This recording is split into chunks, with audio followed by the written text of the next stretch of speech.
Y'all know what's going on. It's time for another episode of Doing Time with Joe. I'm your host, Joe Baker. Welcome to the show, y'all. Look here. Man, Shirley, she's happy right now. She's in a good place mentally, right? But she wants to get home.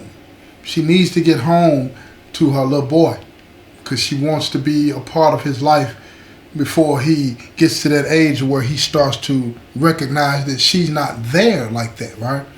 And Tim is on that dope. He's out there, but he's struggling. He's maintaining, but he's struggling. After he puts little Tim to bed at night, he's up all night smoking. And right before it's time to get up in the morning, you know, and feed little Tim his bottle, he's up. He's struggling, but he's trying to hold it all together. And he's leaning a lot on his parents and Shirley's parents, but they notice that something's off with him. They notice it. And Sam is starting to hang around a lot more than he should be. And he's asking, listen to me on this, y'all. He's asking Tim, where are the other diamonds? And for the life of Tim, because of this habit that he's got, he says that he can't remember where he's put this stuff at. Now, you know how the game goes. Sam ain't buying that. He knows where this stuff is at. And Tim does know, but he's trying to slow walk it because he's looking at it like he owes him. He lost his wife for 6 years because of this. So his idea is they're going to take this stuff when she gets out, they're going to get ghosted. They're not finna put up with this. You know what I'm saying? All he gave them was $10,000 and he guaranteed them that this would not happen. But their family's broken up and now they got another mouth to feed, and he wants to look at it in a way to where, look, them diamonds and gold, earrings and bracelets and all that, that's part of the payment. But Sam is a street dude. He ain't trying to hear that, even though he does know Tim and he does understand what Tim is saying. He wants his stuff. And he's getting more and more aggressive, but he ain't going to go all the way aggressive because he got a plan to be able to get his stuff back. And if he has to wait and play the long game, that's what he'll do. But he's keeping his eyes on Tim to make sure that Tim is not living in a way to where it looks like he's done something with that. So he's going to watch him and be patient. Don't be patient because he got to get his stuff back. He's greedy like that. More than the amount of money that it is, it's like he's not going to let anybody take anything from him. That's how you are when you're in the streets. You start to develop this persona that can't be lived up to, that's not real. But to him, Sam, it is real. Don't nobody take nothing from me. I'm that guy. I'm that guy. But he got to be careful because he don't want them to turn on him. So he got to be careful about how this thing plays out. Now, he writes a letter to Shirley just to let her know that he's got her back, you know, when she gets out and all this and that. But he, listen to me, he drops a little salt when he writes this letter. He tells her, he said, look, I've been checking in on Tim and helping him out as much as I can, but you might need to talk to him about some things that he's been having going on, you know? And she understood what he was saying because she had been hearing it from her parents and things like that. They thinking something's wrong with him, and she notices the signs because she's in prison and she sees people that are going through that, struggling with addiction. So she sees it on her husband's face, but he's saying he's got it under control. They all do. They all say that they got it under control. So she's looking at him because she loves him and she feels like she betrayed him when she opened her mouth. See, that's how a lot of people do. She's the one that got talked into this by him, and because she broke, she feels like she's the reason all of this happened. No, that's not true. Sam is the reason all of this happened. Yes, they agreed to do it, but the serpent, man, remember that. The serpent, master manipulator, he played him. He played him. Working class people ain't never done nothing wrong in their life, and now all of a sudden, $10,000, yeah, they took it. So now, at visit, she's talking to Tim, and she's telling Tim how much she loves him and how much, she's pulling for him. He's got to pull through this because they need him Tim Jr. needs him until she goes home. She goes up for parole in 9 months. She thinks she's going to make it. She thinks she's going to make it. So she writes Sam back and she tells Sam, thank you for letting me know what was going on. Thank you for looking out for them. And she leaves it at that. She leaves it at that. But Sam, a master manipulator. He just drops it in Tim's ear. Well, I heard back from Shirley. She wrote me to thank me for looking out for y'all, this and that, right? What man, listen to me again, y'all. What man wants to be told by another man that his wife reached out to him and said, thank you for looking out for my husband? Don't no man want to hear that. Don't matter what's going on. And Sam knew that. He knew what he was doing when he was spreading that propaganda. Spreading those seeds of hatred and mistrust between Shirley and Tim. He had to do that because if he don't do that, don't get it wrong, he's playing the long game. He's got an agenda. He's trying to get his stuff back, plus he's trying to get them to not turn on him. So he's got to tear them apart. And it's working. It's working.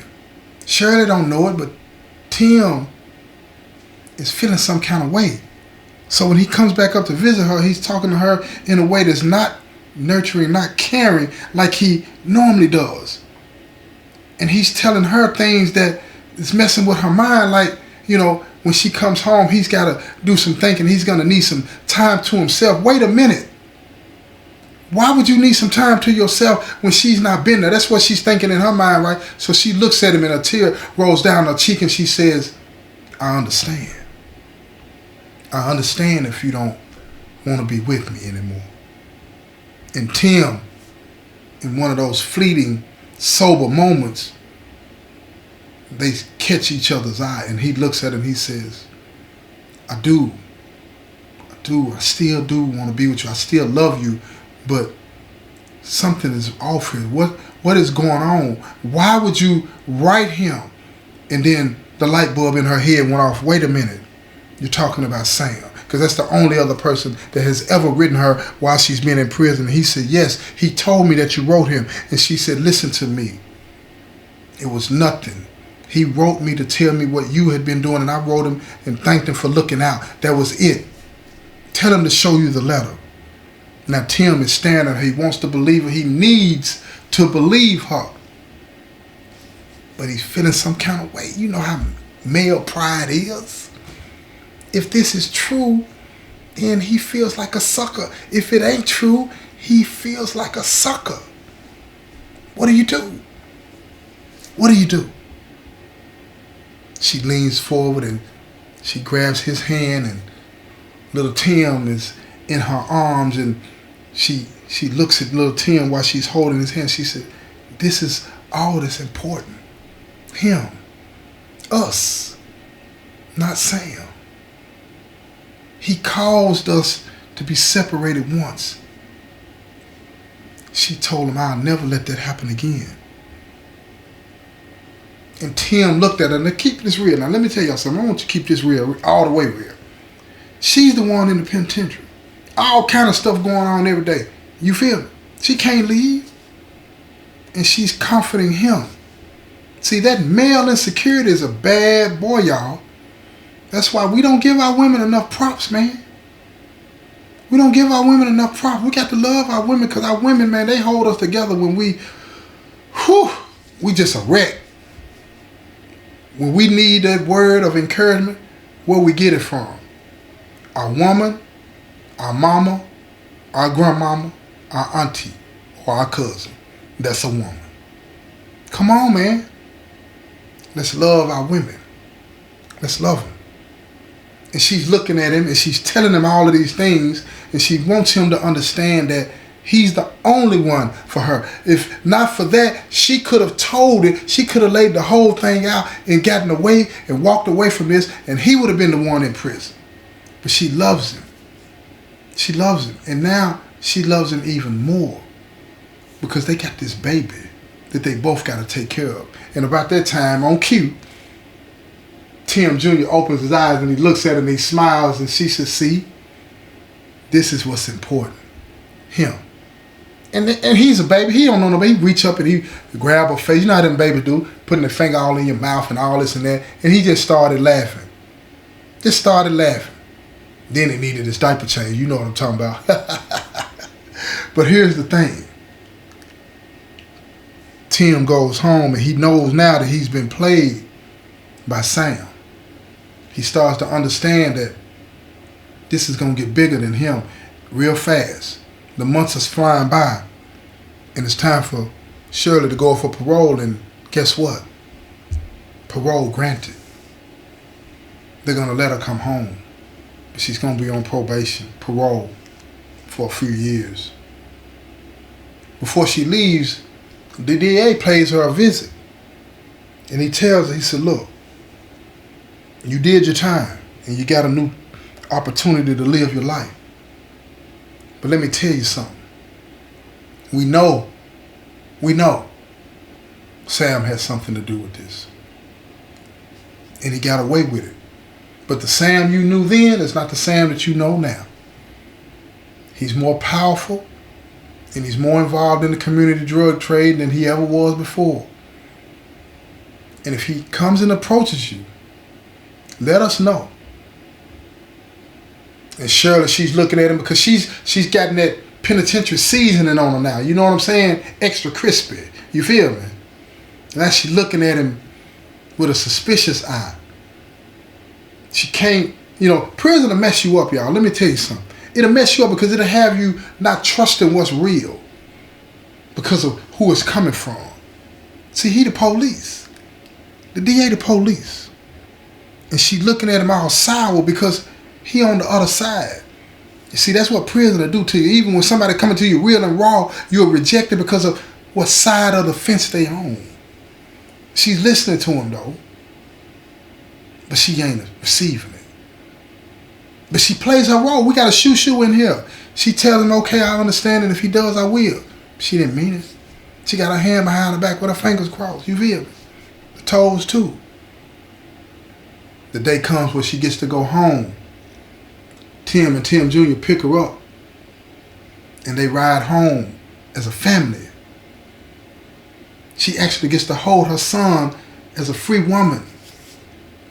And she's overjoyed. She's overjoyed. She's crying and hugging him and kissing him, and he's playing now. He's standing up on her legs and he's dancing. He don't even know what's going on because the music is playing. All he knows is that mommy's home. He don't really fully understand it, but he knows he's never been in the car and she was in there at the same time. But now she is, and he's just excited. He's excited. And Tim Sr., he glances over at them and he sees them playing and tears roll down his face. He's never been this happy. He's never been this happy. But now he's starting to understand, and silently to himself, he commits to kicking this habit. He's got to. He's got to kick this habit before he loses what's important. He don't want that. He don't want that. So they pull up to the house and they get out. And sure as the sun is shining in the sky, here comes Sam. He pulls up behind her. And he walks over to her and he puts his arms out to hug her, and she looks at him. She said, why are you here? He said, I just wanted to welcome you home. Thank you for what you did for me. She looks at him, reaches into the car and grabs the baby bag, and she says, I didn't do it for you. I did it for him. And now I keep my mouth shut for them, not you. You took too much from me. You won't take anything else from me. And I appreciate it if you don't ever come over here again. And he looked at her, he said, you gonna do me like that? You gonna treat me like that? So Shirley, she walks away, heading to the house. Tim stands there to talk to him.